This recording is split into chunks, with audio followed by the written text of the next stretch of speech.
ګلپاڼه ګیله لري چې ولې پښتو کنسرټ کې یوه پښتو خبره ورسره ونه شوه. د پښتو مشهوره سندرغاړې ګلپاڼه د یو تلویزیون په یو اختریز کنسرټ کې مېلمنه وه. هغې په دغه کنسرټ کې خپلې مختلفې پښتو سندرې لیپسینګ کړې، خو یوه پښتو خبره هم ورسره ونه شوه. سلام، وخت مو بخیر. که غواړئ په دې باب پوره او کره معلومات ترلاسه کړئ، ویډیو تر پایه وګورئ. په دې کنسرټ کې د ګلپاڼې ترڅنګ د دري ژبې مشهوره سندرغاړې غزل عنایت هم برخه لرله. کنسرټ د ګلپاڼې په یوه پښتو سندره پیل شو، وروسته یې دري ژبې مخته وړونکې انانس ته راغله. هغې د کنسرټ سندرغاړې معرفي وویل چې د ګلپاڼې ترڅنګ غزل عنایت هم پکې برخه اخلي. په کنسرټ کې بده دا وه چې ګلپاڼه د پښتني سندرغاړې په توګه بلل شوې وه، خو له پیله تر پایه ورسره یوه خبره په پښتو ونه شوه. له ګلپاڼې سره ستړې مه شئ او نورې ځینې خبرې ټولې څه په انګلیسي او څه په اردو ژبه کې دی. دلیل یې دا و چې د کنسرټ چلوونکي په همدغو ژبو پوهېده او پښتو یې زده نه وه. له دغه وضعیته ښکارېده چې ګلپاڼه خوشحاله نه ده. د هغې د متاثرې څېرې ګڼ دلایل دا و لکه ګلپاڼه او د خیبر پښتونخوا ګڼ خلک او سندرغاړې افغانستان لوی کور او کابل خپل ارمان ښار ګڼي.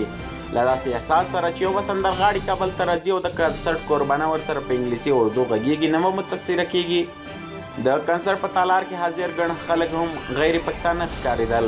په داسې وضعیت کې طبیعي ده چې ګلپاڼې سره په کنسرټ کې حاضره ناپښتانه سندرغاړې زیاته او ګلپاڼه لږه تشویق کېږي. په ټوله کې ګلپاڼه په خپل لوی کور کې د پردیتوب احساس کوه او دا احساس ورکول ورته په واقعیت کې یو ظلم او عیناً د پنجابي چلند تکرار و. پر ګلپاڼې به ښایي خلک دا نیوکه ولري چې ولې یې د پښتنو تلویزیونونه پرېښي او د یک کنسرټ ته راغلې وه. خو منتقدین باید هېر نه کړي چې د پښتنو تلویزیونونه ګلپاڼې او بلې مشهورې سندرغاړې یا سندرغاړې ته هغومره امتیاز ورکوي چې له لرې یا نږدې ځایه خپل خپرونې ته ور وغواړي. که دوی خپلې سندرغاړي یا سندرغاړي سم پاللې وای، هم به یې زیات ګټونکي شهرت او حیثیت خپل کړی وای، هم به یې پښتو موسیقۍ او فرهنګ ته وکیل خدمت کړی وای. د دغه کنسرټ کیسه د پښتنو او نه پښتنو رسنیو د معیار او مسلکیتوب سره سري کیسه ده. په هره برخه کې د دوی خپرونې همدا توپیرونه سره لري.